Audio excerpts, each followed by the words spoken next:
আসসালামু আলাইকুম। আমি মোহাম্মদ মাজিদুল ইসলাম। আজকে নতুন আরেকটি টপিক নিয়ে এসেছি, সেটা হচ্ছে কম্পিটেন্সি স্ট্যান্ডার্ড বা সিএস। এটা নিয়ে আমরা দীর্ঘক্ষণ আলোচনা করব। আমরা চেষ্টা করব সহজ এবং সাবলীল ভাষায় বিষয়গুলোকে তুলে ধরার জন্য। বিস্তারিত আলোচনা হবে। এটি মূলত আহ, শুধুমাত্র বিগিনার লেভেলে যারা আছেন তাদের জন্য। এটা আপনার সিবিটি অ্যান্ড এ লেভেল 4 এবং লেভেল 5 এর মাস্টার ট্রেনার উভয়ের ক্ষেত্রে এটা খুবই বেশি দরকারি এবং কাজে দিবে।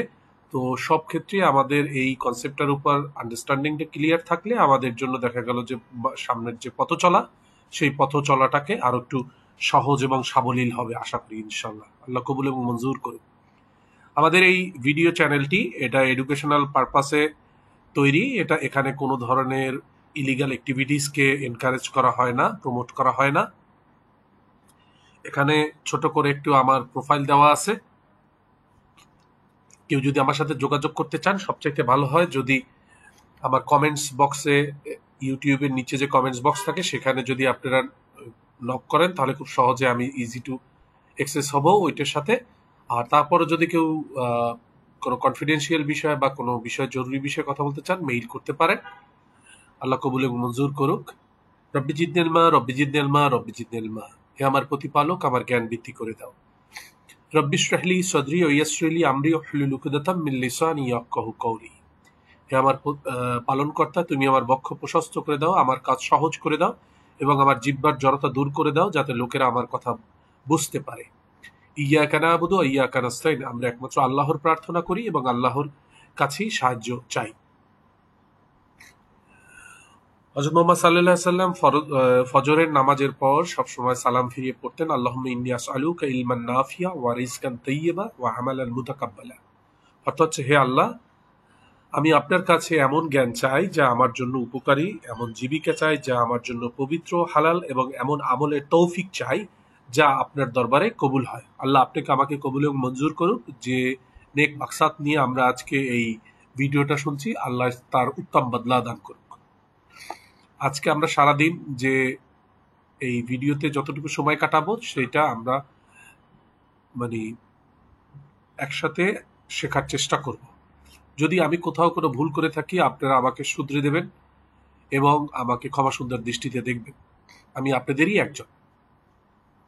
শুরুতেই শ্রদ্ধার সাথে স্মরণ করছি আনিসুজ্জামান স্যারকে, যার উইজডম, দ্য প্যাশন এবং সাপোর্ট যেটা আমাকে হচ্ছে একটা মিনিংফুল ওয়েতে জার্নি করতে আমাকে সাহায্য করেছে। ওনার কাছ থেকে আমরা 5 করেছি এবং ওনার কাছ থেকে যে জ্ঞানগুলো নিয়েছি সেই জ্ঞানগুলো দিয়ে আমরা আসলে জ্ঞানের উত্তম বদলা আদায় করার চেষ্টা করছি। আল্লাহ কবুল এবং মঞ্জুর করুক, তাকে ভালো রাখুক, তার সাইয়্যদগুলো হাসানাত দ্বারা পূর্ণ করে দিক।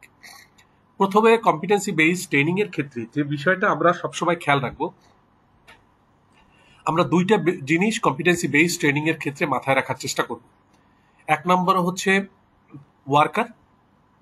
এই সিএসটা আমরা তৈরি হচ্ছে ওয়ার্কারের জন্য এবং ওয়ার্ক প্লেসের জন্য। এই দুইটা যদি আমাদের মাথায় থাকে, ওয়ার্ক এবং ওয়ার্ক প্লেস, তাহলে আমাদের সামনের পথ চলাটা বা আন্ডারস্ট্যান্ডিংটা একেবারে ক্লিয়ার হয়ে যায়। ধরেন একটা গল্প দিয়ে শুরু করি।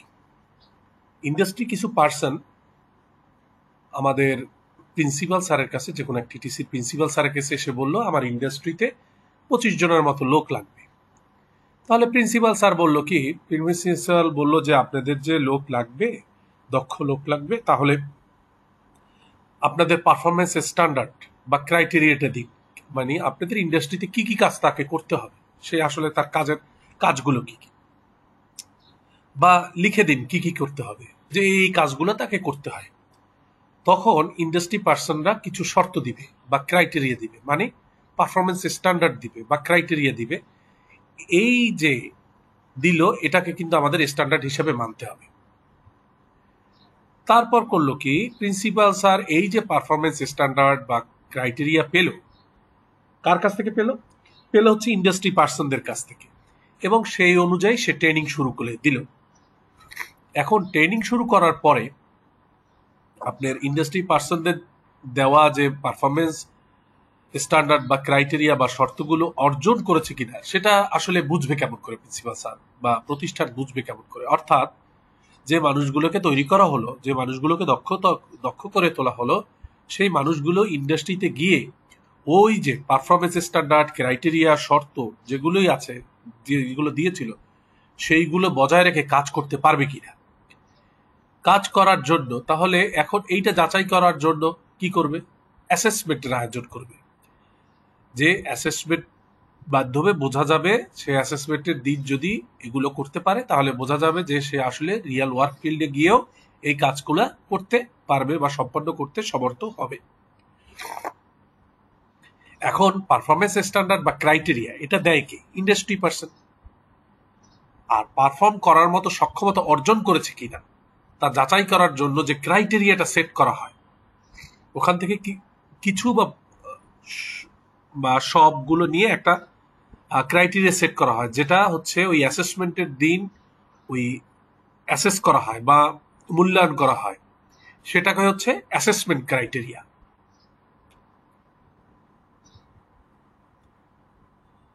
এখন এ পর্যন্ত তো আমাদের একটা ছোটখাটো ধারণা আসলো। তাহলে আমরা যে বলতে পারি যে ইউনিট অফ কম্পিটেন্সিটা কি ডিসক্রাইব করে, কি knowledge skill required by a person to work effectively in the industry area. Knowledge skill attitude দরকার হয় কিসের জন্য, ইন্ডাস্ট্রি এরিয়ায় কাজ করার জন্য। তাহলে আমরা আরেকটু ক্লিয়ার করে বলি যে a competency standard or unit of competency is a clear guide, একটা clear guide that list the skill knowledge attitude. সেখানে কতগুলো নলেজ স্কিল অ্যাটিটিউডের লিস্ট করা থাকে। কিসের জন্য লিস্ট করা থাকে, needed to do a job or task well, একটা কাজ, একটা টাস্ক, একটা জবকে সুন্দরভাবে সুচারুরূপে তার যেভাবে করা দরকার সেই পারফরমেন্সটা মেনটেন করে করার জন্য যে নলেজ স্কিল অ্যাটিটিউড দরকার সেইগুলোর তালিকাবদ্ধ থাকে। It shows what a person must be able to do to meet workplace expectation. এটা শো করে যে একটা পার্সন অবশ্যই সক্ষম হবে ওয়ার্কপ্লেসের যে এক্সপেকটেশন, ওয়ার্কপ্লেসের যে দাবি, ওয়ার্কপ্লেসের যে চাহিদা, সেইটা পূরণ করতে সে সক্ষম হবে। তাহলে আমরা অন্যভাবে একটু বলি, competency standard defines knowledge skill and standards of performance recommended by industry and professional association required for effective job performance in the workplace। একই কথা, নলেজ স্কিল এবং ওই যে স্ট্যান্ডার্ড অফ পারফরমেন্স কারা করে, ইন্ডাস্ট্রি অ্যান্ড প্রফেশনাল অ্যাসোসিয়েশনরা রিকমেন্ড করে, তো যেটা তার ওয়ার্ক প্লেসে ইফেক্টিভ পারফরমেন্সের জন্য তার দরকার। তাহলে স্ট্যান্ডার্ড অফ পারফরমেন্সটা কি, স্ট্যান্ডার্ড অফ পারফরমেন্স বা এই যে পারফরমেন্স ক্রাইটেরিয়া যদি আমরা বলি, এটা হচ্ছে knowledge skill attitude which will be measurable এবং অবজারভেবল। সোজা কথা, ইন্ডাস্ট্রি পার্সনটা বলে দিচ্ছে যে তার কি কি কাজ করতে হবে এবং সেই কাজগুলোর হচ্ছে আমার যে স্ট্যান্ডার্ড অফ পারফরমেন্স গুলো কি কি হবে, হ্যাঁ, মানগুলো কি কি হবে, সেটা আমাকে বলে দিচ্ছে ইন্ডাস্ট্রি পার্সন। এখন বলা হয়েছে যে unit of competency in the CS should be written to reflect the standard of skill, knowledge and attitude required by the competent person in the workplace rather than focusing on how the unit will be trained and assessed by the training provider। এখন আপনারা যদি আমাদের এই চ্যানেলটাকে subscribe করেন, like দেন, comments করেন, তাহলে চ্যানেলের পথ চলাটা আর একটু সহজ হয়। আল্লাহ আপনাদেরকে কবুল এবং মঞ্জুর করুক, সাইদগুলো হাসানাত দ্বারা পূর্ণ করুক। তাহলে একটা ইউনিট অফ কম্পিটেন্সিতে মনে করেন থাকে কি, 9টা জিনিস থাকে। একটা থাকে ইউনিট কোড থাকে, ইউনিট টাইটেল থাকে, নমিনাল আওয়ার থাকে, ইউনিট ডিসক্রিপ্টর থাকে, এলিমেন্টস অফ কম্পিটেন্সি থাকে, পারফরমেন্স ক্রাইটেরিয়া থাকে, রেঞ্জ স্টেটমেন্ট থাকে, তারপর হচ্ছে এভিডেন্স গাইড থাকে, অ্যাক্রিডিটেশন রিকোয়ারমেন্ট থাকে। এই 9টা জিনিস থাকে। আমরা একটু দেখব সামনে এগুলোকে আরো একটু সহজ করে কিভাবে তুলে ধরা যায়। এখন ইউনিট কোডটা হচ্ছে কি, এটা হচ্ছে আলফা নিউমেরিক একটা সংকেত, মানে একটা স্পেসিফিক কোড। হ্যাঁ, দেখেন আপনি যদি ইউনিট কোডটাকে আপনি এনআইডি নাম্বারের সাথে তুলনা করেন, যে আমি মোহাম্মদ মাজদুল ইসলাম, আমার বাবার নামেই, আমার মায়ের নামেই, আমার কিন্তু একটা কোড আছে, আমারও কিন্তু একটা কোড আছে, হয়তো আমারটা ইউনিট কোডটা না, কিন্তু আমারটা এনআইডি, কিন্তু সেটাও কিন্তু আমাকে ওই কোডটা দিয়েই কিন্তু বাংলাদেশ সরকার আইডেন্টিফাই করতে পারবে যে এই এনআইডি নাম্বারটা মোহাম্মদ মাজদুল ইসলামের, এই ডিটেলসটা মোহাম্মদ মাজদুল ইসলামের। তাহলে এই কোডটা দিয়ে অনেক সময় এই কোডটা ওই টাইটেলটার রিপ্রেজেন্টেটিভ হিসেবে কাজ করে। হ্যাঁ, তাহলে এটা হচ্ছে আইডেন্টিফাই দ্য ইউনিট। ওই ইউনিট একটা স্পেসিফিক কোড দ্বারা ইউনিটটাকে আইডেন্টিফাই করে। যেমন দেখেন এখানে যে আমাদের ছোট লাল বক্স দেওয়া আছে, এর মধ্যে আপনি দেখতে পাবেন যে আমাদের এইটা হচ্ছে ইউনিট কোড। কার unit code? Design and develop competency based training program. আপনি যদি প্রোগ্রামারকে বলেন মানে এই কোডটা, তাহলে সে বলে দিতে পারবে যে এই কোডটার অ্যাগেন্স্টই দেখা গেল যে এই টাইটেলটা আছে। এই টাইটেল এবং এই কোডটা একই জিনিস। এখন টাইটেলটা কি? এটা একটি সংক্ষিপ্ত বর্ণনামূলক নাম যা স্পষ্টভাবে ইউনিটের ব্যাপ্তি বা ফোকাসকে নির্দেশ করে। The name of unit that shows that it what it is about. এটা কি? Organize competency based training session. তাহলে আমরা কি বুঝতে পারি? Organize competency based training session organize করতে গেলে যা যা দরকার, যে বিষয়গুলো জানা দরকার, সেইটাই এইটার মধ্যে আছে। এটার মধ্যে কিন্তু আপনি ইনক্লুসিভিটি পাবেন না, বা ওয়ার্ক এফেক্টিভলি উইদিন দ্য টিবেট সেক্টর এই রিলেটেড কথা পাবেন না। এখানে পাবেন শুধুমাত্র ওই যে organize competency based training session organize করতে গেলে যে বিষয়গুলো থাকা দরকার সেইটাই। তাহলে আমরা টাইটেল থেকে ভিতরের বিষয়টা বুঝতে পারলাম। তাহলে দেখেন এইখানে টাইটেলটা কোনটা? এখানে টাইটেলটা হচ্ছে design and develop competency based training program. Nominal hour হচ্ছে কি? নমিনাল আওয়ারটাকে যদি আমরা বলি the recommended time to complete learning this unit. এই ইউনিটটা শেষ করতে কতটুকু সময় লাগবে, ইউনিটের ফলাফল নির্ণয়ের জন্য প্রয়োজনীয় সময়, সেটা হচ্ছে আমার এই নমিনাল আওয়ার। নমিনাল আওয়ার এখানে কত? 25 ঘন্টা। এই যে লাল কালি দিয়ে আমাদের বর্ডার দেওয়াল, এটা 25 ঘন্টা হচ্ছে এটা নমিনাল আওয়ার। ইউনিট ডিসক্রিপ্টরে বলছে কি? ইউনিট ডিসক্রিপ্টরে বলছে at short summary of what the unit teaches.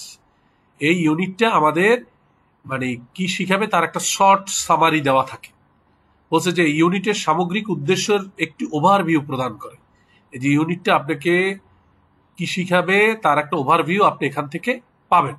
Overview পেলেন, যেমন এইখানে ইউনিট ডিসক্রিপ্টর কি বলছে? This unit covers the knowledge, skill, attitude required to design and develop competency-based training programs. It includes identifying the scope of training program, designing training programs, outline, developing training program contents and assessment criteria, evaluating design training programs and reviewing design training programs. তাহলে আমরা এখানে বুঝতে পারলাম এক ঝলকে যে এইটার মধ্যে কি কি আছে। দেখবেন আমরা যারা বই পড়ি, গল্পের বই পিছনে ছোট্ট করে লেখা থাকে গল্পের বইয়ের একটা শর্ট সামারি দেওয়া থাকে, যে গল্পটা আসলে কি কি, খুব অল্প কথায়, হ্যাঁ, ছোট্ট কথা। তো এরকম এই ইউনিটটা কি কি কভার করছে, নলেজ, স্কিল, অ্যাটিটিউড কিসের কভার করছে, কোন কোন বিষয়গুলো শিখাবে, সেগুলো এখানে শর্ট সামারি দেওয়া আছে। তাহলে এলিমেন্ট অফ কম্পিটেন্সিটা কি? 5 নম্বর হচ্ছে element of competency. The main skill or task learner must do. যে টাস্ক লার্নারকে মাস্ট করতে হবে, যে কম্পিটেন্সির এলিমেন্ট গুলো হলো প্রয়োজনীয় ফলাফল বা লার্নিং আউটকাম। এটাকে আমরা কিন্তু অনেক সময় লার্নিং আউটকামও বলতে পারি, যদিও লার্নিং আউটকাম সিবিসির ভাষা, কিন্তু এটা এলিমেন্টটাই একটা টাস্ক। তাহলে লার্নিং আউটকাম বা টাস্ক যা একজন শিক্ষার্থীকে ইউনিটের দক্ষতা প্রদর্শন করতে সক্ষম করে তোলে। হ্যাঁ, এই টাস্কগুলো করলে দেখা গেল আপনি দক্ষ প্রদর্শন করতে আপনি সক্ষম হবেন। দেখেন এলিমেন্ট অফ কম্পিটেন্সি, এখানে অনেকগুলো এলিমেন্ট অফ কম্পিটেন্সি থাকতে পারে। নর্মালি সাধারণত একাধিক থাকে, 3-এর কমে থাকে না। যেমন identify scope of training program, এই যে এটা একটা এলিমেন্ট বা টাস্ক, একটা outcome. Design training programs outline, এটা একটা element. Develop training program content and assessment criteria, এটাও একটা এলিমেন্ট। এই এলিমেন্টগুলোর আন্ডারে আবার কতগুলো পারফরমেন্স ক্রাইটেরিয়া থাকে। এই এলিমেন্টগুলোকে ভেঙে ভেঙে ভেঙে ভেঙে ভেঙে ভেঙে অনেকগুলো পারফরমেন্স ক্রাইটেরিয়া দেওয়া আছে। হ্যাঁ হ্যাঁ, পারফরমেন্স ক্রাইটেরিয়া আমরা বললাম যে স্ট্যান্ডার্ড অফ পারফরমেন্স। এই কাজটা করতে গেলে কি কি স্ট্যান্ডার্ডটা মেনটেন করতে হবে সেইগুলো এখানে বলা আছে, এটা আমি পরে বলতেছি ইনশাআল্লাহ। তাহলে এখন পারফরমেন্স ক্রাইটেরিয়া বলছে কি? The rules or the standard use to check if learner can do the task well. আপনি তো চা বানানোর জন্য আগে চিনি দিতে পারেন পাতিলে, তারপর চা দিতে পারেন, তারপর পানি দিতে পারেন, কিন্তু সেটা তো আসলে স্ট্যান্ডার্ড হলো না, রুলস হলো না, সেটা তো আসলে রিয়াল স্ট্যান্ডার্ড হলো না। হ্যাঁ, তার মানে পারফরমেন্স ক্রাইটেরিয়া প্রতিটি এলিমেন্টের জন্য দক্ষতা প্রদর্শনের জন্য প্রয়োজনীয় পর্যবেক্ষণযোগ্য এবং পরিমাপযোগ্য মান নির্দেশ করে। এখানে এমন কিছু মানে মান নির্দেশ করবে যেটা হচ্ছে আপনাকে পর্যবেক্ষণযোগ্য এবং পরিমাপযোগ্য, যে আপনি এটা করতে পারতেছেন কিনা, সঠিকভাবে করতে পারতেছেন কিনা। আসেন আমরা একটু সামনে আরেকটু দেখি। পারফরমেন্স ক্রাইটেরিয়া হচ্ছে কি, ডিসক্রাইব দ্য রিকোয়ার্ড টাস্ক, মানে outline what need to be done, আপনাকে কি করতে হবে সেটার একটা আউটলাইন দেয়। সেট পারফরমেন্স স্ট্যান্ডার্ড, এখানে কিন্তু পারফরমেন্স স্ট্যান্ডার্ডটা সেট করে। Define how well the task must be perform, মানে কিভাবে কত ভালোভাবে কাজটা করতে হবে সেটার একেবারে বর্ণনা দেওয়া থাকে। ইনশিওর কারেক্ট প্রসিডিউর, আমি যে চায়ের গল্পটা বললাম এখানে আমি কারেক্ট প্রসিডিউর ফলো করিনি, মানে follow work place rules and safety guideline. Work place rules এবং সেফটি গাইডলাইন, ওই যে প্রিন্সিপালের কাছে গেছিল তারা কিন্তু কিছু হচ্ছে কারেক্ট প্রসিডিউর বলে দিছে যে এইভাবে কাজগুলো করতে হবে, এই কাজগুলো করতে হবে। তাহলে এটা আমাকে ফলো ওয়ার্ক প্লেস রুলস এবং সেফটি গাইডলাইন, এবং help assess competency, guide trainer to evaluate the skill.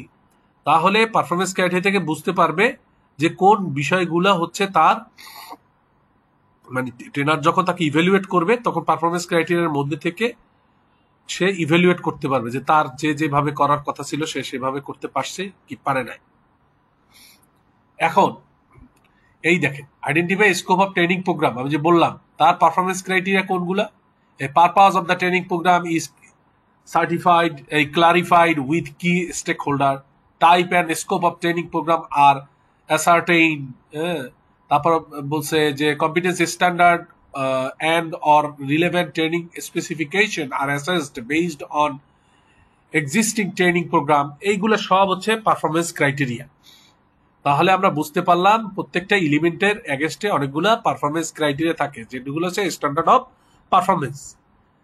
এখন পারফরমেন্স ক্রাইটেরিয়া দেখেন, একটা টাস্ক দিল প্রিপেয়ার এ কফি, আমার এটা একটা টাস্ক। তাহলে এই টাস্কটা যদি কফি তৈরি করা একটা টাস্ক হয়, তার পারফরমেন্স ক্রাইটেরিয়া কি, গ্রাইন্ড বিনস কারেক্টলি, আপনাকে এই যে কফির যে দানাগুলোকে গুঁড়ো করতে হবে কারেক্টলি, সঠিকভাবে। অ্যাডজাস্ট মেশিন সেটিং, আপনি মেশিনটাকে অ্যাডজাস্ট মানে সেটিংসটা আপনাকে অ্যাডজাস্টটা ভালোভাবে করতে হবে। Pour espresso within the standard time, এক্সপ্রেসোটাকে আপনাকে রাইট টাইমে ঢালতে হবে স্ট্যান্ডার্ড টাইমের মধ্যে। তাহলে এইগুলো যখন আপনি মেনটেন করবেন তাহলেই আপনার মনে করেন এই যে টাস্কটা সম্পন্ন হবে। কোনো একটা পারফরমেন্স ক্রাইটেরিয়া বাদ দিলে কিন্তু টাস্কটা সম্পন্ন হবে না। আপনি কফির গুঁড়া করলেন না তাহলে কি কাজটা হবে? আপনি মেশিন সেটিং করলেন না তাহলে কি সম্পন্ন হবে না? আপনি কি এক্সপ্রেসো স্ট্যান্ডার্ড টাইমের মধ্যে দিলেন না, ঢাললেন না, তাহলে কি হবে? হবে না। তাহলে আমি আর একটা টাস্ক নিই, ধরেন ইনশিওর ওয়ার্ক প্লেস সেফটি, এইটা আমার একটা টাস্ক আছে। তার পারফরমেন্স ক্রাইটেরিয়া কি, আইডেন্টিফাই হ্যাজার্ড আইডেন্টিফাই করতে হবে, রিপোর্ট করতে হবে কোনো ইস্যু থাকলে, ফলো দ্য সেফটি রুলসটাকে আমাকে ফলো করতে হবে। তার মাইনে এই যে পারফরমেন্স মানে এই যে টাস্কটা যদি আমি বলি যে উনি সম্পন্ন করেছে, তাহলে আমাকে তিনটা জিনিসই মানে শেষ করতে হবে বা কমপ্লিট করতে হবে। কোনো একটা বাদ দিলে আমার এই টাস্কটা বা এই এলিমেন্টটা, এই লার্নিং আউটকামটা অ্যাচিভড হলো না। এখন দেখেন, এইগুলো হচ্ছে আমার এলিমেন্ট, এগুলো সব হচ্ছে পারফরমেন্স ক্রাইটেরিয়া, এলিমেন্টের এগেইনস্টে পারফরমেন্স ক্রাইটেরিয়া। এখন পারফরমেন্স ক্রাইটেরিয়াটা সেট করে কি? পারফরমেন্স ক্রাইটেরিয়াটা সবসময় মনে রাখবেন, ইন্ডাস্ট্রি পার্সনরা পারফরমেন্স ক্রাইটেরিয়াটা সেট করে। এটা কি বলে? এটা বলে হচ্ছে describe how A task should be perform. একটা টাস্ক কিভাবে আপনি পারফর্ম করবেন সেটা বলে দেয় হচ্ছে এইটা। তাহলে অ্যাসেসমেন্ট ক্রাইটেরিয়াটা কি? অ্যাসেসমেন্ট ক্রাইটেরিয়া হচ্ছে কিন্তু ওই যে ডিসক্রাইব করে how performance is evaluate in the assessment. ওর যে পারফরমেন্সটা সেটা অ্যাসেসমেন্টের সময় আপনি কিভাবে ইভ্যালুয়েট করবেন সেটা ডিসক্রাইব করা থাকে। হ্যাঁ, এটা কাকে গাইড করে? এটা ট্রেনারকে গাইড করে, অ্যাসেসরকে গাইড করে। কারণ যদি ফরমেটিভ অ্যাসেসমেন্ট হয় তাহলে অ্যাসেসমেন্ট ক্রাইটেরিয়াটা তো ট্রেডার ঠিক করতেছে, যদি সামেটিভ অ্যাসেসমেন্ট হয় তাহলে এটা কিন্তু অ্যাসেসরকে গাইড করতেছে বা অ্যাসেসর ঠিক করতেছে। তাহলে আমরা একটা জিনিস খুব সহজে বলতে পারি যে অ্যাসেসর বা ট্রেডার যেই স্ট্যান্ডার্ড মেনে জাজ করে যে লার্নিং আউটকাম অ্যাচিভ হয়েছে কিনা, সেইটাই কিন্তু আবার অ্যাসেসমেন্ট ক্রাইটেরিয়া। আমি তাহলে আবার বলি, অ্যাসেসর বা ট্রেডার যে স্ট্যান্ডার্ড মেনে জাজ করে যে লার্নিং আউটকাম অ্যাচিভ হয়েছে কিনা, সেটা হচ্ছে আমাদের অ্যাসেসমেন্ট ক্রাইটেরিয়া। পারফরমেন্স ক্রাইটেরিয়া কি আর অ্যাসেসমেন্ট ক্রাইটেরিয়াটা কি সেটা আপনারা বুঝতে পারলেন। আর একটা জিনিস হচ্ছে, অনেক সময় দেখা গেল যে পারফরমেন্স ক্রাইটেরিয়াটাকে দেখা গেল যে অ্যাসেসমেন্ট ক্রাইটেরিয়া, মানে পারফরমেন্স ক্রাইটেরিয়া ভেঙে আবার অ্যাসেসমেন্ট ক্রাইটেরিয়াগুলো আরো একটু বড় করা হতে পারে। দেখা গেল যে বলা হইলো যে মনে করেন যে আপনাকে মাল্টিমিডিয়া শিখতে হবে। তা মাল্টিমিডিয়া এখানে মাল্টিমিডিয়ার মধ্যে আমি রেঞ্জ অফ ভেরিয়েবলে গিয়ে দেখলাম যে ইউটিউব এবং ফেসবুক আছে। তাহলে অ্যাসেসমেন্ট ক্রাইটেরিয়া হচ্ছে দেখা গেল যে সে ইউটিউব অ্যাকাউন্ট খুলতে পারে কিনা, এটা একটা অ্যাসেসমেন্ট ক্রাইটেরিয়া দিল। আবার দেখা গেল যে সে ফেসবুক অ্যাকাউন্ট খুলতে পারে কিনা, সেটাও একটা অ্যাসেসমেন্ট। তাহলে একটা ভেঙে অনেক সময় একাধিকও হতে পারে, এটা ডিপেন্ড করে। তাহলে বলছে যে পারফরমেন্স ক্রাইটেরিয়া হলো কি কম্পিটেন্সি টার্ম, সিএসএ আপনি পাবেন পারফরমেন্স ক্রাইটেরিয়া।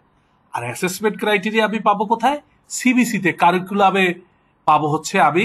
কারিকুলামে আমি পাবো বা সিবিসিতে পাবো অ্যাসেসমেন্ট ক্রাইটেরিয়া।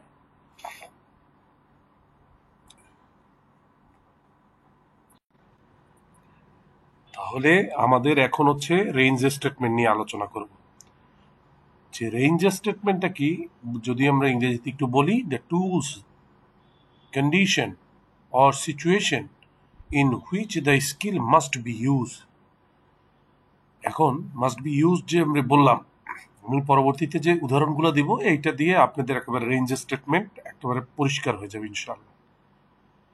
প্রতিটি পারফরমেন্স মানদণ্ডকে প্রাসঙ্গিক করে দক্ষতা প্রদর্শনের জন্য প্রয়োজনীয় শর্ত। তাহলে সেটা কিরকম? এটা কি করে? It explain where, when and how a skill or task is used in real work situation। হ্যাঁ, এবং বলছে covers range of situation for skill assessment. এখন আপনার মনে করেন পারফরমেন্স ক্রাইটেরিয়ার মধ্যে দেখবেন যে বোল্ড এবং ইটালিক করা বা বোল্ড এবং আন্ডারলাইন করা কিছু ওয়ার্ড থাকে, যে ওয়ার্ডগুলো হচ্ছে আমাদের রেঞ্জ অফ ভেরিয়েবল, হ্যাঁ, যেগুলো হচ্ছে ভেরিয়েবল। এখন ওই যে ভেরিয়েবলটা, ওই ভেরিয়েবলের আমার রেঞ্জটা জানতে হবে। আপনাকে বললো যে অ্যাকাউন্ট খুলতে জানতে হবে কোথায়? সোশ্যাল মিডিয়ায়।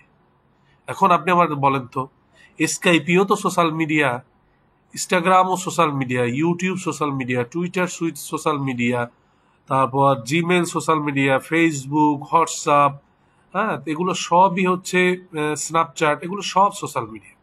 তাহলে আমি সবগুলোই কি না, যেহেতু এবং বোল্ড এবং আন্ডারলাইন করা, সেহেতু আমি ওইটার রেঞ্জ অফ ভেরিয়েবলে যাবো। ওই ভেরিয়েবলটা রেঞ্জ কি, রেঞ্জ গিয়ে দেখলাম যে social media equal to say দুইটা জিনিস লিখে রাখছে, একটা হচ্ছে জিমেইল আর একটা স্কাইপি।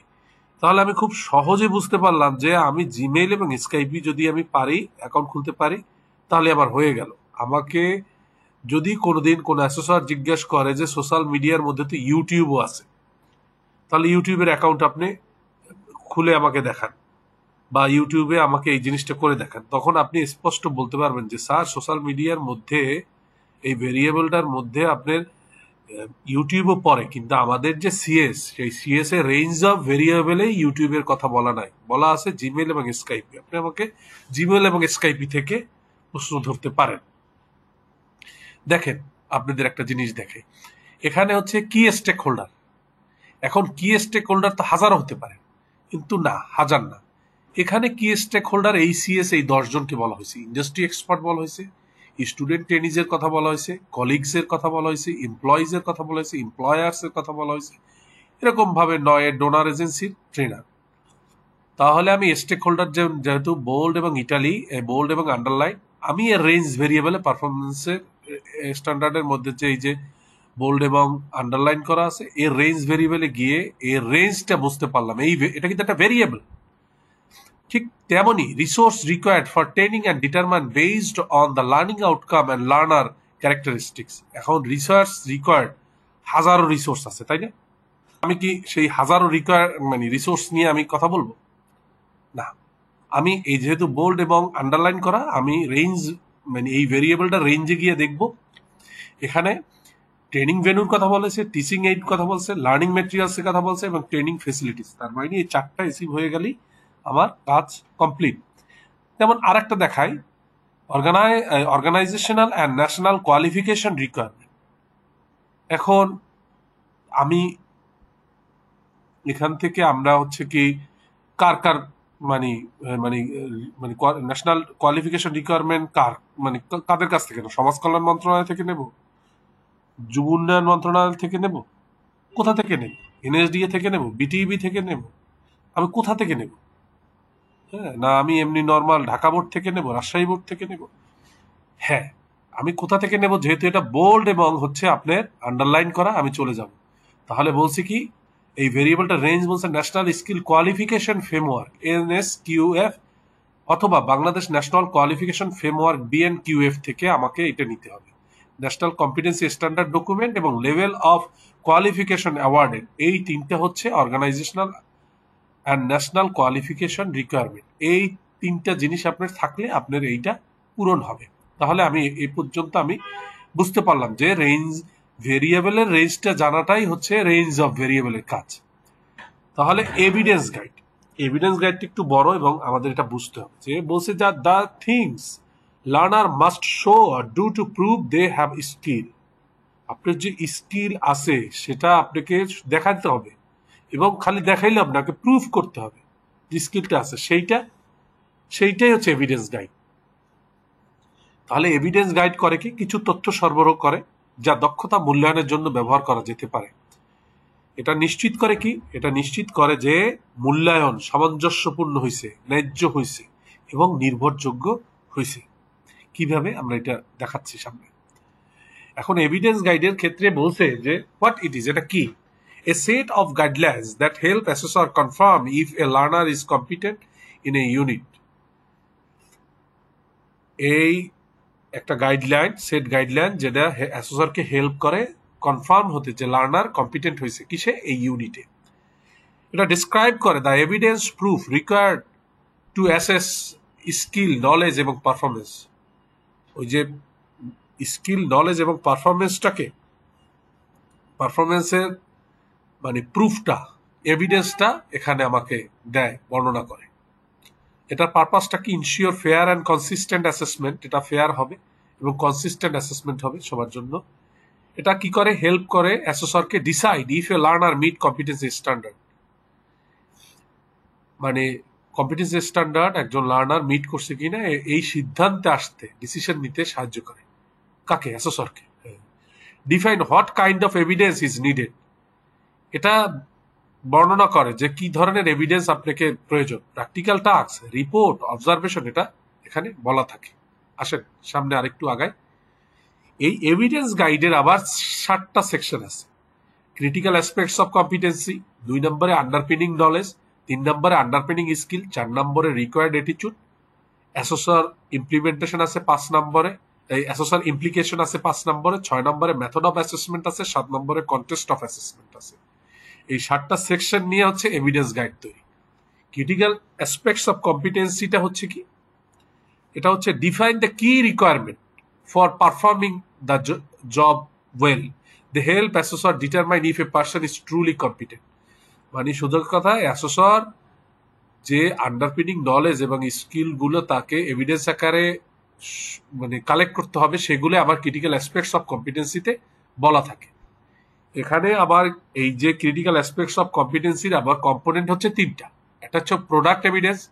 এই প্রোডাক্টিভ এভিডেন্সের মধ্যে থাকে কি? Show the task is completed correctly. এটা শো করে যে এই টাস্কটা সে কারেক্টলি কমপ্লিট করছে। নলেজ এভিডেন্সটা কি? নলেজ এভিডেন্সে বলছে যে cover essential information the person must know. তার যে বিষয়গুলো জানা দরকার সেই বিষয়গুলা তার নলেজ আছে, এটা কভার করে। আর প্রসেস এভিডেন্স হচ্ছে ensure work follows industry and safety standard. সে যে কাজটা করছে সেটা ইন্ডাস্ট্রি সেফটি স্ট্যান্ডার্ডকে ফলো করে সে কাজটা করছে। তাহলে আমরা বুঝতে পারলাম ক্রিটিক্যাল অ্যাসপেক্টস অফ কম্পিটেন্সিতে কম্পোনেন্ট হচ্ছে তিনটা: প্রোডাক্ট এভিডেন্স, নলেজ এভিডেন্স আর process evidence. These aspects guide assessment and ensure quality performance in a job role. এখন ক্রিটিক্যাল অ্যাসপেক্টস অফ কম্পিটেন্সির একটা এক্সাম্পল দিতে হবে না, নাইলে তো আন্ডারস্ট্যান্ডিংটা ক্লিয়ার হচ্ছে না। ধরেন এক্সাম্পলটা হচ্ছে set up tools and equipment, handle tools, materials and equipments. মানে সে টুলস এবং ইকুইপমেন্ট সেট আপ করতে পারে কিনা, সেগুলো হ্যান্ডেল করতে পারে কিনা, টুলস, মেটেরিয়ালস অ্যান্ড ইকুইপমেন্টে identify and solve fault and problem.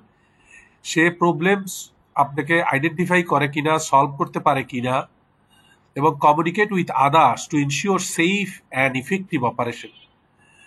মানে একটা নিরাপদ এবং কার্যকরী অপারেশন ইনশিওর করার জন্য সে সবার সাথে কমিউনিকেট করতে পারে কিনা। এই চারটা হচ্ছে দেখা গেল ক্রিটিক্যাল অ্যাসপেক্টস অফ কম্পিটেন্সি। একটা উদাহরণ দিলাম। হ্যাঁ, আসেন না যে দেখি যে সিএস এর মধ্যে কিভাবে থাকে। সিএস এর মধ্যে ক্রিটিক্যাল অ্যাসপেক্টস অফ কম্পিটেন্স, এটা কিন্তু সিএস এর একটা তুলে ধরা। হ্যাঁ, কোথাও কোনো একটা বিন্দু চেঞ্জ নেই। The assessment required evidence that the candidate, এই এই জিনিসগুলা হচ্ছে আবার critical aspects. Determine subject matter, determine and confirm delivery strategies, এইগুলো হচ্ছে আবার এভিডেন্সের মধ্যে ফার্স্ট যে সেকশনটা সেটা হচ্ছে critical aspects of competence. Underpinning নলেজটা কি? আন্ডারপিনিং নলেজ হচ্ছে এমন একটা নলেজ রিকোয়ারমেন্ট যেটা পার্টিকুলার জব বা টাস্ক করার জন্য তার মাস্ট থাকতে হবে। আমরা খুব সহজে যদি বলি, essential knowledge, must have knowledge, যেটা একেবারে তার থাকতেই হবে। যেমন define occupational health and safety, তাকে occupational health and safety define করতে জানতে হবে। Knowledge safety procedure, emergency procedure, different type of hazard, PPE and other uses। সে যদি এগুলা না পারে, না জ্ঞান থাকে, তাহলে আমি বলবো কি তার আন্ডারপিনিং নলেজ নাই। আর আন্ডারপিনিং নলেজ যদি না থাকে তাহলে কিন্তু সে নট ইয়েট কম্পিটেন্ট হয়ে যাবে। আন্ডারপিনিং স্কিল কি বলা হয়েছে? Skill needed to achieve the eleventh মানে কি আউটকাম, the element বা task and performance criteria in the unit of competency. Underpinning skill refers to essential and must performing skill required to for any specific task. প্রত্যেকটা মানে আমার এখানে প্রত্যেকটা মানে মানে কি বলবো, মাস্ট পারফর্মিং কিছু স্কিল আছে, এসেনশিয়াল স্কিল আছে। যেমন সে পিপি হ্যান্ডেল করতে পারে কিনা, এই স্কিলটা তার আছে কিনা। কমিউনিকেশন স্কিল যদি না থাকে, রিটেন রিপোর্ট, সে রাইটিং রিপোর্ট, সে যদি রিপোর্ট রাইটিং করতে না পারে। রেসপন্ডিং টু এমার্জেন্সি প্রসিডিউর, কিভাবে এমার্জেন্সি প্রসিডিউরে রেসপন্স করতে হয় সেই স্কিলটা তার নাই। Handling cleaning tools and equipment, সে এগুলা জানে না। তাহলে আমি বলবো তার মাস্ট হ্যাভ আন্ডারপিনিং স্কিল নাই, এসেনশিয়াল আন্ডারপিনিং স্কিল তার নাই, সে নট ইয়েট কম্পিটেন্ট। যেমন এক্সাম্পল হচ্ছে painting a wall, no type of wall. আপনাকে যদি যখন আপনি একটা ওয়াল পেন্টিং করতে যাবেন, যদি পেন্টিং এর একটা স্টুডেন্ট হন, তাহলে আপনাকে ওয়ালের টাইপ জানতে হবে, কোন ব্রাশটা কোন ধরনের পেইন্টের জন্য দরকার, কোন পেইন্ট লাগবে সেটা জানতে হবে। তারপর হচ্ছে practical knowledge leads to better learning and skill development. আপনি যত বেশি প্র্যাকটিক্যাল কাজ করবেন তত বাড়বে কি স্কিল বাড়বে, কিন্তু তাই না? এখন বেটার লার্নিং এর জন্য প্র্যাকটিক্যাল নলেজের কোনো বিকল্প নেই। হাতে কলমে যত শিখবেন তত আপনার বাড়বে, লার্নিং বাড়বে এবং স্কিল ডেভেলপমেন্টটা বাড়বে। দেখেন আন্ডারপিনিং knowledge, learner characteristics, different learning style, এগুলো সিএস থেকে উঠানো। এখানে 17টা। এই সিএস এর জন্য আন্ডারপিনিং নলেজ, এই সিএস এর জন্য হয়তোবা আন্ডারপিনিং স্কিল দিছে 11 বা 12টা, যাই আছে এগুলো আপনাকে মাস্ট। এখন রিকোয়ার্ড অ্যাটিটিউড কি? দেখেন আই কান্ট ডু ইট, এখন ওই নটটা যদি কেটে দেয় তাহলে কি হয়? আই ক্যান ডু ইট, তাই না? তাহলে বিষয়টা হচ্ছে অ্যাটিটিউডই এভরিথিং। দেখেন নলেজ আছে, স্কিল আছে, কিন্তু আপনার ইচ্ছা নাই, অ্যাটিটিউড নাই, পজিটিভ মেন্টালিটি নাই, হ্যাঁ, তাহলে কি হবে? তাহলে তো কিন্তু ওই নলেজ স্কিল থেকেও কোনো লাভ থাকবে না। বলছে positive attitude is highly recommended in the work place. একটা ওয়ার্ক প্লেসে পজিটিভ অ্যাটিটিউড কি হাইলি রিকমেন্ডেড, কিসের জন্য? টু অ্যাচিভ সাকসেস, সফলতা অর্জনের জন্য। On must always be optimistic and have a proactive attitude. প্রত্যেক ব্যক্তির আশাবাদী থাকা উচিত এবং প্রোঅ্যাক্টিভ থাকা উচিত, প্রোঅ্যাক্টিভ অ্যাটিটিউড থাকা উচিত।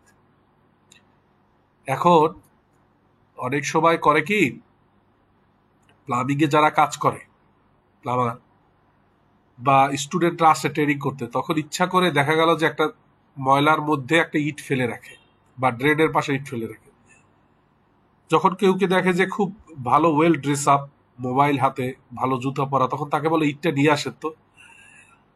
তাহলে ইট আনতে গিয়ে যদি সে একটু দোমনা করে, আনবে কি আনবে না, ধরবে কি না, এই পরিষ্কার শার্ট পরে, তাহলে বোঝা যাবে যে তার অ্যাটিটিউডের সমস্যা, সে ট্রেনিংটা শেষ করতে পারবে না। কারণ এই ধরনের প্রফেশনের ক্ষেত্রে সবসময় যে নতুন বিল্ডিং এর নতুন টয়লেটে কাজ করবে তা না, অনেক সময় ইউজ টয়লেটেও তো কাজ করতে হয়। তার মানে তার অ্যাটিটিউডে প্রবলেম আছে।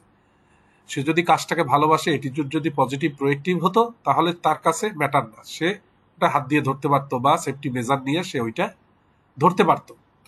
তো এখন কি, আপনি সিনসিয়ার থাকবেন, অনেস্ট থাকবেন, ডিউটিজ এর প্রতি promptness in carrying out activities, environmental concern থাকবেন, এগারনেস টু লার্ন, শেখার প্রতি আগ্রহ থাকবে, টাইডিনেস, পরিষ্কার পরিচ্ছন্ন, টাইমলিনেস থাকবে, respect of peer seniors in work place. Work প্লেসে কলিগ এবং সহকর্মী এবং সিনিয়র যে কর্মকর্তা আছে তাদের প্রতি আপনি রেসপেক্টফুল থাকবেন, হ্যাঁ, মেনে চলবেন, কথা সম্মান দিবেন। দেখেন আমাদের দেশে নলেজ আছে যে মোটরসাইকেল চালাইতে গেলে হেলমেট পরা লাগবে, রুলস গুলো মানতে হবে, ওভার স্পিড অ্যাক্সিডেন্টের কারণ। স্কিলও আছে, কিন্তু অ্যাটিটিউডের সমস্যার কারণে আমাদের এই হেলমেট পরা আর হয় না। ট্রাফিক দেখলে আমরা পড়ি, ট্রাফিক না দেখলে আমরা পড়ি না। তার মানে অ্যাটিটিউডটা হচ্ছে বড় একটা বিষয়। বলছে কি, your attitude determines your action. তোমার অ্যাটিটিউড ডিটারমাইন করে কি তোমার অ্যাকশন কি। Your action determines your accomplishment. হ্যাঁ, এটা কি বলছে? জন ম্যাক্সওয়েল বলছে, there is no doubt skill and experience is required to get a job. এতে কোনো সন্দেহ নাই যে আপনার স্কিল এবং এক্সপেরিয়েন্স লাগবে কিসের জন্য? জব পেতে। কিন্তু only a positive attitude can keep the job. শুধুমাত্র পজিটিভ অ্যাটিটিউড পারে কি আপনি জবটাকে ধরে রাখতে। আপনি 9টায় আসলেন না, প্রতিদিন 11টায় আসলেন, হ্যাঁ, যে কাজ দিল সেই কাজ আপনি করতেছেন না, বসে থাকতেছেন, তার মানে আপনি আসলে পজিটিভ অ্যাটিটিউডের লোক না, তাহলে আপনার চাকরিটা থাকবে না। তাহলে এখন এখানে কি বলছে, রিকার্ড অ্যাটিটিউড, এখানে কিন্তু সিএসএ আমি এই দিয়ে দিছি, এই 8টা রিকার্ড অ্যাটিটিউড লাগবে এই সিএস এর জন্য, বোঝার জন্য। এখন রিসোর্স ইমপ্লিকেশনটা কি বলছে, this section identifies the resource needed for the successful performance of the work activity describe in the unit of competency. এখন এই যে জিনিসগুলা লাগবে এই ইউনিট অফ কম্পিটেন্সিটা শেষ করতে, সেইগুলাই resource implication. Work environment condition লাগবে, টুলস লাগবে, ইকুইপমেন্ট লাগবে, মেটেরিয়ালস লাগবে। রিসোর্স ইমপ্লিকেশনে দেখেন বলা আছে, following resource must be provided. এই রিসোর্সগুলো আপনাকে প্রোভাইড করতে হবে। যেহেতু যেহেতু যেহেতু এটা কম্পিউটার অপারেশন, সেহেতু এখানে বলছে যে computer hardware facilities, relevant accessories and computer of the computer, materials consumable to perform activities, facilities for blended training, এগুলো আপনার রিসোর্স লাগবে। এটা কিন্তু সিএস টু সিএস ভিন্ন হয়। এখন আমাদের দেখেন এর পরে হচ্ছে method of assessment. Method of অ্যাসেসমেন্টের ক্ষেত্রে হচ্ছে এখানে আমার বলা থাকে যে এই সিএসটা আমার যে অ্যাসেসমেন্টে আমি যে করব, মানে অ্যাসেসমেন্টের সময় রিটেন টেস্ট নেওয়া হবে, ডেমনস্ট্রেশন নেওয়া হবে এবং ওরাল কোশ্চেনিং নেওয়া হবে। এই মেথড অফ অ্যাসেসমেন্টটা আমাদের এখানে বলে দেওয়া আছে, যে এখান থেকে আমি বুঝতে পারলাম এই সিএসএ আমার কম্পিটেন্সিটাকে অ্যাসেস করা হবে তিনটা ভাবে, তিনটার দিয়ে আমাকে অ্যাসেস করা হবে। ইন্টারভিউইং আছে এবং পোর্টফোলিও আছে, তাই না? এই যে 5টা ভাবে আপনাকে অ্যাসেস করতে করবে। সর্বশেষ কন্টেস্ট অফ অ্যাসেসমেন্ট। কার সর্বশেষ? এই হচ্ছে এভিডেন্স গাইডের। কন্টেস্ট অফ অ্যাসেসমেন্টে কি বলছে? Contest of assessment refers to where and how an assessment takes place. Setting up the right environment ensure a fair and effective evaluation of candidates' skills. বলছে যে contest of assessment বলতে বোঝায় কোথায়, কিভাবে, মানে কোন স্থানে, কোন পদ্ধতিতে, কোন পরিবেশে শিক্ষার্থীর দক্ষতা বা কাজ মূল্যায়ন করা হবে। এটা নিশ্চিত করে যে যেভাবে মূল্যায়ন করা হচ্ছে তা যেন বাস্তব কাজের পরিবেশের সাথে মিল রাখে এবং ন্যায্য হয় এবং গ্রহণযোগ্য হয়, ফেয়ার হয়, এফেক্টিভ হয়। এটাই কন্টেস্ট অফ অ্যাসেসমেন্ট। এখন এই কন্টেস্ট অফ অ্যাসেসমেন্টের গুরুত্ব কেন? এটা নিশ্চিত করে যে শিক্ষার্থী বাস্তব বা বাস্তবসম্মত পরিবেশে কাজ করছে। সঠিক কন্টেস্ট অফ অ্যাসেসমেন্ট থাকলে হয় কি, শিক্ষার্থীর আসল দক্ষতা যাচাই করা সম্ভব হয় এবং হচ্ছে সুষ্ঠু, নিরপেক্ষ এবং নির্ভরযোগ্য মূল্যায়নের পরিবেশ তৈরি করে কন্টেস্ট অফ অ্যাসেসমেন্ট। আর সর্বশেষ হচ্ছে এই যে অ্যাসেসমেন্ট, এটা যেন শিল্প ও কর্মক্ষেত্রের মান অনুযায়ী হয় তা নিশ্চিত করে কে? Contest of assessment. এটা কিন্তু অনেক সময় প্রশ্ন অনেক জায়গায় আসে, ভাইবাতেও জিজ্ঞেস করে কন্টেস্ট অফ অ্যাসেসমেন্ট কি, একটু না বুঝলে ট্রিকি তো উত্তর দেওয়া যায় না। এখন কন্টেস্ট অফ অ্যাসেসমেন্টের ক্ষেত্রে একটা জিনিস মনে রাখবেন, পারপাসটাও কিন্তু একটা কন্টেস্ট। হ্যাঁ, তো এছাড়াও আরো কিছু কন্টেস্ট অফ অ্যাসেসমেন্ট আছে। তো কন্টেস্ট অফ অ্যাসেসমেন্টের পারপাস, আপনি কেন এই অ্যাসেসমেন্টটা দিতে আসছেন, এটা দিয়ে কি করবেন, এই সার্টিফিকেট আপনার কি কাজে লাগবে। হ্যাঁ, মানে সার্টিফিকেট অর্জনের জন্য, বিদেশে যাওয়ার জন্য, বা কিসের জন্য আসছেন, পারপাসটা কি? তারপর বলছে যে অ্যাসেসর ক্যারিড আউট, মানে যে বলছে ক্যারিজ আউট অ্যাসেসমেন্ট, কে অ্যাসেসমেন্টটা নিবে? একজন অ্যাসেসর নিবে, সেই অ্যাসেসরটা কে? সে এনএসডি এর সার্টিফাইড অ্যাসেসর। এটাও কিন্তু কন্টেস্ট অফ অ্যাসেসমেন্ট। এখন বলছে পিরিয়ড অফ টাইম, এই যে পিরিয়ড অফ টাইমটা, মানে টাইম অফ অ্যালোটেড, এটাও কিন্তু মানে কন্টেস্ট অফ অ্যাসেসমেন্ট। ইনভায়রনমেন্ট, এখন এটা কি রিয়েল ওয়ার্ক ফিল্ডে নেবে, রিয়েল ওয়ার্ক ফিল্ডে না সিমুলেটেড ওয়ার্ক ফিল্ডে নেবে, সেটাও কন্টেস্ট অফ অ্যাসেসমেন্ট।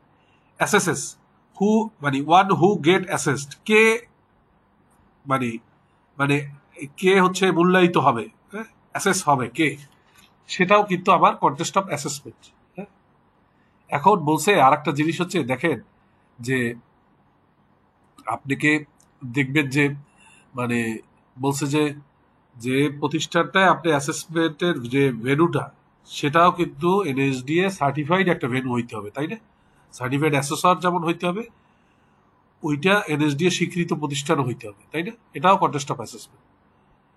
তো তাহলে কন্টেস্ট অফ অ্যাসেসমেন্টে আরো অনেক কিছু আছে। একজন অ্যাসেসর যে আসবে, তাকে কিন্তু ইউনিট অফ কোয়ালিফিকেশন গুলা, হ্যাঁ, যেগুলার উপর ভিত্তি করে আজকে অ্যাসেস করবে, সেটা কিন্তু তার জানতে হবে। তারপর কি করবে বলছে যে check that the assessment site is safe, occupational health and safety compliant, মানে তাকে চেক করতে হবে অ্যাসেসমেন্ট যে সাইটটা আছে সেটা অ্যাসেসমেন্ট নেওয়ার জন্য সেফ, কোনো হ্যাজার্ডাস সিচুয়েশন নাই। Make sure all resource, tools and equipment are ready, এটা অ্যাসেসরকে নিশ্চিত করতে হবে যে রিসোর্স, টুলস এবং ইকুইপমেন্ট গুলো সবগুলো প্রস্তুত। ইউজ চেকলিস্ট, সেটা চেকলিস্ট ইউজ করতে পারে, যে কনফার্ম করতে পারে যে এভরিথিং কমপ্লিট, সবকিছু শেষ, কমপ্লিট করছে এবং হচ্ছে অ্যাভেলেবেল আছে, সবগুলো চেক কমপ্লিট। এগুলো কিন্তু এগুলোও কিন্তু কন্টেস্ট অফ অ্যাসেসমেন্ট। তাহলে এগুলো আবার কি করতেছে? অ্যাসেসর করতেছে। নর্মালি আমাদের সিএসএ কন্টেস্ট অফ অ্যাসেসমেন্ট এরকম ভাবে দেওয়া থাকে, competency assessment must be done in NSD accredited assessment centre, আর 2 নম্বর বলা থাকে assessment should be done by NSD certified nominated assessor. এইভাবে দুইটা দেওয়া থাকে। তাহলে আমরা কন্টেস্ট অফ অ্যাসেসমেন্ট বুঝতে পারলাম। এটা গেল হচ্ছে আমাদের যে এভিডেন্সের 7টা সেকশনটা শেষ হলো। এখন কিন্তু ইউনিট অফ কম্পিটেন্সি লাস্ট সেকশনটা, যেটা 9 নম্বর, অ্যাক্রিডিটেশন রিকোয়ারমেন্টটা কি? অ্যাক্রিডিটেশন রিকোয়ারমেন্ট হচ্ছে the rules training providers must follow to ensure good quality training. Good quality training পরিচালনা করার জন্য ট্রেনিং প্রোভাইডাররা যে জিনিসগুলা ফলো করা লাগে, সেটাই হচ্ছে অ্যাক্রিডিটেশন রিকোয়ারমেন্ট। আসেন কি, মানে একটি অনুমোদনকারী সংস্থা বা নিয়ন্ত্রণ কর্তৃপক্ষ দ্বারা আনুষ্ঠানিকভাবে স্বীকৃত হতে কিছু প্রয়োজনীয় কাগজপত্র দক্ষতা প্রদর্শন করতে হয়। যখন কোন একটা প্রতিষ্ঠান এনএসডি এর অ্যাক্রিডিটেশন নেওয়ার জন্য আবেদন করে তাকে কিন্তু কিছু ন্যূনতম মানে মানে প্রয়োজনীয় কাগজপত্র বা দক্ষতা প্রদর্শন করতে হয়। যেমন তাকে স্কিল, ওই সেন্টারের জন্য যে ক্লাস সাইজ দরকার, যে ধরনের প্র্যাকটিক্যালের জায়গা দরকার সেগুলো আছে কিনা, রিসোর্স পার্সন আছে কিনা, এই ধরনের পরিচালনা করার অভিজ্ঞতা আছে কিনা, হ্যাঁ, এই বিষয়গুলো। তো ইউনিট অফ কম্পিটেন্সির জন্য এবং হচ্ছে দেখা গেল যে যে আগের হচ্ছে সে ভ্যাট ট্যাক্স দেয় কিনা, তার বিন আছে কিনা, হ্যাঁ। বলছে ইউনিট অফ কম্পিটেন্সির জন্য প্রয়োজনীয় সেই মান বা শর্তাবলীকেই কি বলে, অ্যাক্রিডিটেশন রিকোয়ারমেন্ট। এই অ্যাক্রিডিটেশন রিকোয়ারমেন্টটি এটা বর্ণনা করা থাকে, এটা প্রজেক্ট টু প্রজেক্ট বা ইটি মানে নিয়ন্ত্রক কর্তৃপক্ষ অনুযায়ী এটা ভিন্ন হয়ে থাকে। এক এক প্রতিষ্ঠান এক এক বলতে পারে যে এইটার জন্য আমার সেক্টরের অ্যাক্রিডিটেশনের জন্য এই জিনিসের দরকার আপনার। এখন এই সিএস এর বলছে কি, যে এই সিএস এর অ্যাক্রিডিটেশন ডকুমেন্টে যা দেওয়া আছে হুবহু তুলে ধরছি।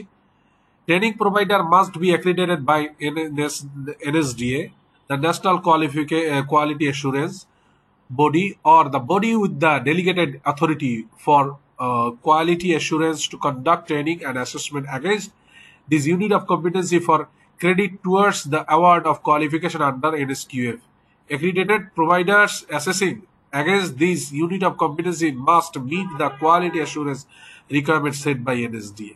এখানে NSD এর মতো করে বলছে accreditation, হ্যাঁ। Accreditation requirement ensure quality training by setting a standard for training provider. এই স্ট্যান্ডার্ডটা কার সেট করে, কে, এনএসডিএ। কি স্ট্যান্ডার্ড সেট করে? ট্রেনিং প্রোভাইডারের জন্য। Rules for training provider to meet quality standard, একই কথা, তাই না?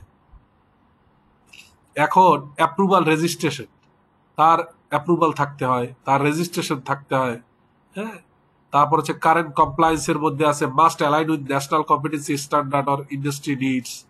এমন কিছু কোর্স তার চালু করা থাকতে হবে, যে কোর্সগুলো দেখা গেল যে তার এই যে অ্যালাইন হয় ন্যাশনাল কম্পিটেন্সি স্ট্যান্ডার্ডের সাথে। কোয়ালিফাইড ট্রেনার এবং অ্যাসেসর থাকতে হবে, তাই না? তার একটা পুল থাকতে হবে, রিসোর্স পার্সনের ট্রেনার থাকতে হবে। কোয়ালিটি অ্যাসুরেন্স, রেগুলার অডিট থাকতে হবে। অডিট না দিলে কিন্তু অ্যাক্রিডিটেশন দেখা গেল অনেকেই আর অ্যাক্রিডিটেশন দিবে না। অডিট থাকতে হবে, ফিডব্যাক অ্যান্ড ইমপ্রুভমেন্ট থাকতে হবে। পাশে বলছে facilities and resources, modern equipment থাকতে হবে। আপনি এখন কম্পিউটার অপারেশনে টাইপিং শিখাবেন, দেখা গেল আগের টাইপরাইটার দিয়ে, আগের কম্পিউটার অনই হয় না, আগের পুরনো মেশিন পত্র দিয়ে কাজ করতেছেন, হবে না। ফ্যাসিলিটিস এবং রিসোর্স আপডেটেড থাকতে হবে। ইনক্লুসিভ লার্নিং স্পেস থাকতে হবে, হ্যাঁ। ইন্ডাস্ট্রি লিঙ্কেজ থাকতে হবে। আপনি যে তাদেরকে জব দিবেন বা সেই জবের জন্য আপনার বিভিন্ন ইন্ডাস্ট্রিদের সাথে আপনার যোগাযোগটা থাকতে হবে। Learner support, career guidance, safety এবং হচ্ছে ইনক্লুসিভিটির ব্যাপারে তাদেরকে প্রোভাইড করতে হবে এই সাপোর্টগুলো, হ্যাঁ। তারপর legal compliance, follow government regulation, ethical standard. যা ইচ্ছে তাই করতে পারবেন না, গভর্নমেন্টের কিছু লিগাল কমপ্লায়েন্স আছে যেগুলো আপনাকে মেনটেন করতে হবে।